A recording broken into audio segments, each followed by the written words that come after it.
మార్పు అంటే ఏ మార్పని, గ్యారెంటీ అంటే కష్టాలకు గ్యారెంటీ అని, హస్తం అంటే భస్మాసుర హస్తమని, కాంగ్రెస్ అంటే మాట తప్పడమే సత్యమని 70 ఏళ్లుగా నిరూపితం అవుతూనే ఉంది.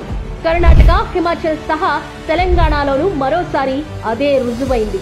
హస్తం దగా పాలనలో ప్రజల బాధలే సాక్ష్యంగా. గ్రహణంలో గృహజ్యోతి, కర్ణాటకలో చీకట్లు, హిమాచల్ ప్రదేశ్ లో ప్రజల ఇక్కట్లు,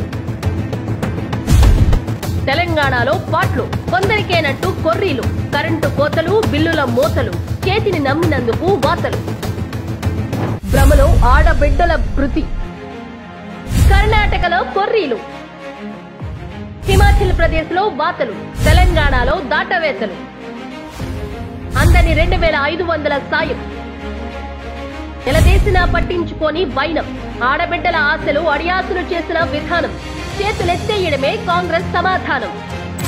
కష్టాల్లో యువత, కర్ణాటకలో అటకెక్కిన నిరుద్యోగ వృత్తి హామీలు, హిమాచల్లో నిరుద్యోగ వెతలు, తెలంగాణలో నిరుద్యోగ వృత్తిపై మాట దాటివేతలు, నోటిఫికేషన్లకు మంగళం, భావితరాల వెతలపై మౌనం, యువత భవిత అంధకారం.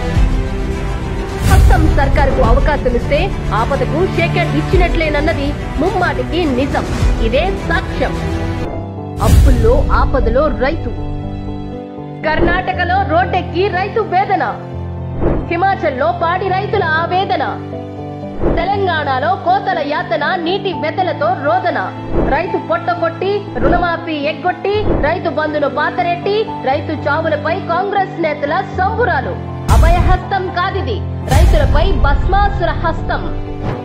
ఆవేదనలో ప్రజలు, హస్తాన్ని నమ్మి అష్ట కష్టాల్లో కర్ణాటక ప్రజలు, చేయికి ఓటేసి నట్టేట మునిగిన హిమాచల్ ప్రజలు, కాంగ్రెస్ ను నమ్మి నష్టపోతున్న తెలంగాణ ప్రజలు, 3 రాష్ట్రాల్లోనూ పెచ్చరిల్లిన అవినీతి, పెళ్లుబికిన వ్యతిరేకత, తాగునీటి కష్టాలు, కరెంటు కోతలు, ధరాభారాలు, అస్థిరత, అయోమయం, చేతుల్లో నలిగిపోతున్న ప్రజానికం.